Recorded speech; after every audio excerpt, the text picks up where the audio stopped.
Assalamualaikum dear students, welcome again to our YouTube channel Scientific Knowledge. Hope you all have the great feelings. Dear students, हमने अपना previous lecture cell wall discuss करा था। आज scientific knowledge पर जो lecture upload होने जा रहा है वो है सेल मेम्ब्रेन, और आज हम सेल मेम्ब्रेन के बारे में ही स्टडी करेंगे। So dear student, here is the topic cell membrane in your STB book. So we are starting now. Cell membrane.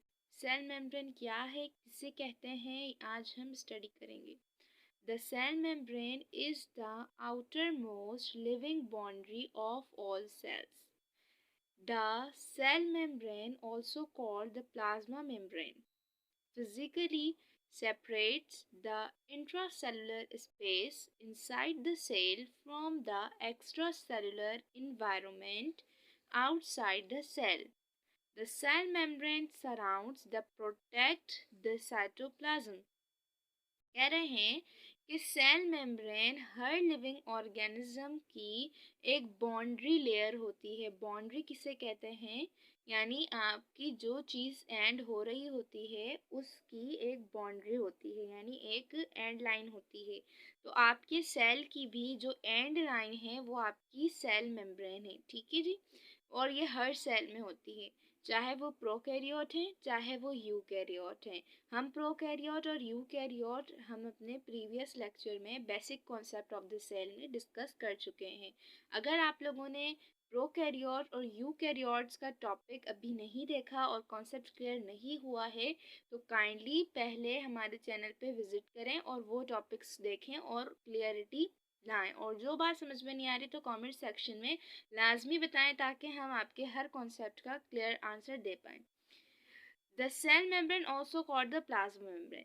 कह रहे हैं कि सेल मेम्ब्रेन आपकी प्लाज्मा मेम्ब्रेन भी कहलाई जाती है, ठीक है। अब ये प्लाज्मा मेम्ब्रेन क्यों कहलाई जाती है? प्लाज्मा कहते हैं लिक्विड को और मेम्ब्रेन कहते हैं एक लेयर को।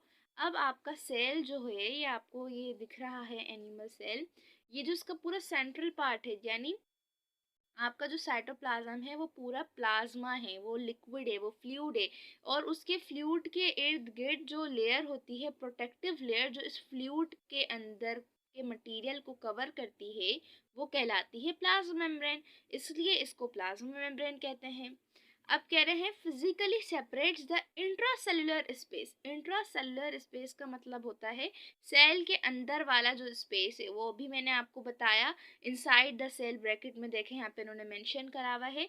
उस मटेरियल को सेव करने के लिए, प्रोटेक्ट करने के लिए एक लेयर अल्लाह ताला ने बना दी है, ठीक है जी। अब कह रहे हैं the cell membrane surrounds and protects the cytoplasm. अब साइटोप्लाज्म वही जो सेल के अंदर आपको लिक्विड नजर आ रहा है, वो आपका साइटोप्लाज्म है। यहाँ पर आपको फिगर 4.11 में दिया हुआ है cell membrane showing arrangement of phospholipid molecules in bilayers. अब फॉस्फोलिपिड मॉलिक्यूल्स क्या होते हैं और फिर इनमें डिफ्यूजन क्या होती है, यहाँ पे हाइड्रोफोबिक हाइड्रोफिलिक क्यों लिखा हुआ है। तो डियर स्टूडेंट्स, अगर आप लोगों को याद हो, हमने जब स्टडी करा था अपना सेल तो मैंने आपको बताया था, वहाँ पे हमारे आया था कि एनिमल सेल और प्लांट सेल में डिफ्रेंशिएट करें। तो वहाँ पर एक पॉइंट भी मेंशन था कि आपके जो प्लांट सेल्स को अगर हाइड्रोफिलिक में रखा जाए तो वो ब्रस्ट नहीं होंगे, अगर एनिमल सेल को हाइड्रोफिलिक में रख दें तो वो ब्रस्ट हो जाते, ठीक है ना। तो अब हाइड्रोफिलिक और हाइड्रोफोबिक और इन तमाम चीज़ों को एक्सप्लेन करने के लिए मैंने आपको बताया था कि हम अपनी जो टॉपिक है सेल मेम्ब्रेन जो आने वाला है उसमें डिस्कस करेंगे, ठीक है। ये बेसिकली हमारे अभी 9th क्लास का टॉपिक है और सेल मेम्ब्रेन डियर स्टूडेंट्स आपके इंटर की बुक में भी है और फर्स्ट ईयर की बुक में भी है। जो बच्चे यहाँ पे देख रहे हैं तो प्लीज़ ये कॉन्सेप्ट सबका क्लियर ही होना चाहिए। तमाम चीज़ें सेम होती हैं, बस लेवल बाय लेवल उसको और इन्हेंस करा जाता है और एक्स्ट्रा करा जाता है, ठीक है जी। फर्स्ट ईयर के बच्चे और 9th के बच्चे दोनों ये वीडियो लाजमी देखें और वीडियो को एंड तक देखें ताकि आपकी तमाम क्लियर हो, ठीक है, तमाम टॉपिक क्लियर हो। और साथ साथ हमें सब्सक्राइब करें और सब्सक्राइब करने के साथ बेल आइकॉन को भी क्लिक करें ताकि आने वाली वीडियो आप लोगों को मिलती जाए। ठीक है, so we are going to our topic. जी, the cell membrane is composed of a double layer by layer of special lipids called phospholipid. अब कह रहे हैं सेल मेम्ब्रेन किस चीज़ की बनी हुई है, एक डबल लेयर की बनी हुई है जिसे कहते हैं बाय लेयर, और वो स्पेशल लिपिड्स की बनी हुई है जिसे कहते हैं फॉस्फोलिपिड्स। ठीक है जी, अब फॉस्फोलिपिड क्या है, अब यहाँ पर आपका हेडिंग है स्ट्रक्चर ऑफ सेल मेम्ब्रेन के, सेल मेम्ब्रेन का स्ट्रक्चर क्या है।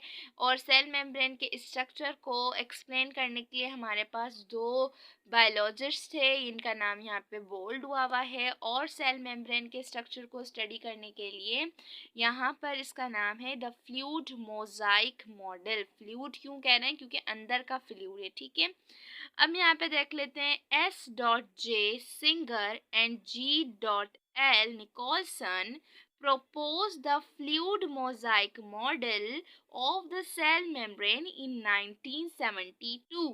यह आपका एमसीक्यूज निकल सकता है डियर स्टूडेंट्स के, आपका फ्लूइड मोजाइक मॉडल यानी structure of the cell membrane किन किन ने डिस्क्राइब करा, तो S.J सिंगर ने एंड G.L निकोलसन ने। और किस ईयर में करा था, कौन से सन में करा था, 1972 में।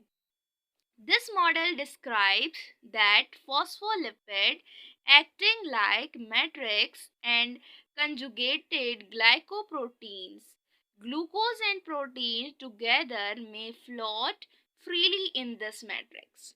कह रहे हैं कि इसमें आपका जो लेयर है वो एक मैट्रिक्स की तरह है, यानी एक गुच्छे नुमा शक्ल की तरह बना है, जो किसका बना हुआ है, ग्लूकोज एंड प्रोटीन का बना हुआ है, और जो इस मैट्रिक्स में इजीली फ्लॉट भी हो रहे हैं यानी तैर रहे हैं। This model describe the structure of the cell membrane as a fluid structure which various proteins and carbohydrate components floating freely in the membrane.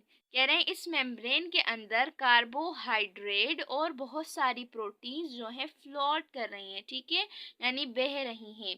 किस तरह से, यहाँ पे आपको दिख रहा है, सही है। अभी हम और अच्छे से एक्सप्लेन कर देते हैं। All the exchanges between the cell and its freely in the membrane, all the exchanges between the cell and its environment have to pass through the cell membrane।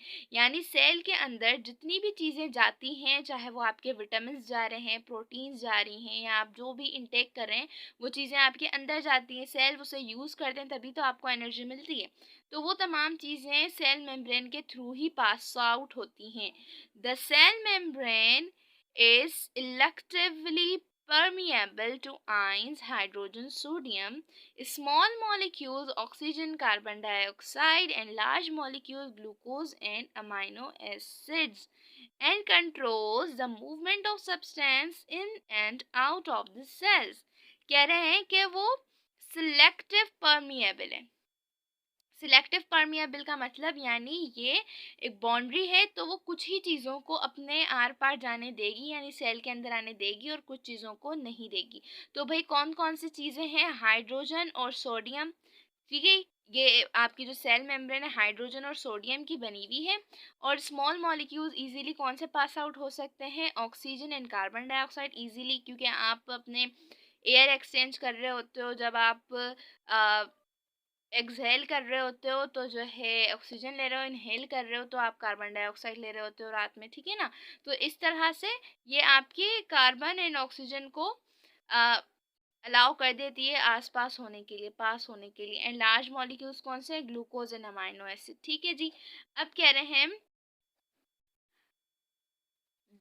out of the cell, and it perform many important function within the cell such as osmosis, diffusion, transport of nutrients into the cell, process of ingestion and secretion। कह रहे हैं कि अगर जो दूसरे molecules हैं जैसे कि इंजेस्शन यानी अंदर लेना और सिक्रीशन यानी बाहर निकाल देना, ठीक है, अब वो दोनों चीज़ें भी सेल मेम्ब्रेन करती है, ठीक है। और क्या कर रहा है, ट्रांसपोर्ट ऑफ न्यूट्रॉन यानी अंदर कोई चीज़ बन गई है अब उसको बाहर भेजनी है, तो वो भी सेल ही कर रहा है। तो वो किसके थ्रू होते हैं, ऑस्मोसिस और डिफ्यूजन के थ्रू होते हैं, ठीक है। बेसिकली इन्होंने ये बताया कि एक लेयर है जो कि आपके कार्बोहाइड्रेट्स एंड प्रोटीन्स के बने हुए हैं, ठीक है जी। आपकी यानी सेल मेम्ब्रेन कार्बोहाइड्रेट्स और प्रोटीन की बनी हुई है। और वो स्मॉल मॉलिक्यूल्स जैसे कि ऑक्सीजन, कार्बन डाइऑक्साइड और लार्ज मॉलिक्यूल्स कौन से, ग्लूकोज एंड अमाइनो एसिड्स को इजीली आर पार कर सकती है यानी पास कर सकती है। और अगर अदर न्यूट्रिएंट्स हैं, ठीक है, और आपके जो हैं डिफरेंट सब्सटेंसेस अगर आपने अंदर जाने हैं, तो फिर उसके लिए कौन सा प्रोसेस होता है, ऑस्मोसिस या डिफ्यूजन या सिक्रीशन हो रही है यानी अंदर कोई चीज़ बन गई है वो बाहर आनी है, उसके लिए कौन सा प्रोसेस होता है, और तो वो भी हम डिस्कस करेंगे। आज के लिए डियर स्टूडेंट्स इतना ही। होप कि आप लोगों को समझ में आया होगा। और इस चैनल को जल्दी से आप लोग लाइक करें और सब्सक्राइब करें और बेल आइकॉन को क्लिक करना ना भूलें।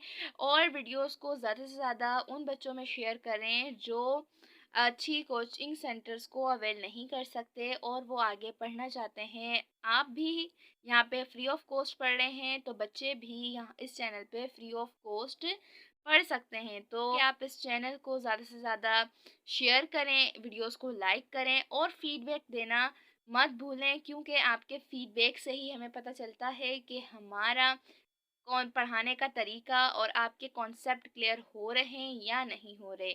आज के लिए इतना ही। उम्मीद करते हैं कि आपको समझ में आई होंगी और इसकी ट्रांसपोर्टेशन यानी न्यूट्रिएंट सेल के बाहर किस तरह जाते हैं और डिफरेंट मटेरियल किस तरह आते हैं। इंशाल्लाह ये बात हम अपने नेक्स्ट टॉपिक में डिस्कस करेंगे।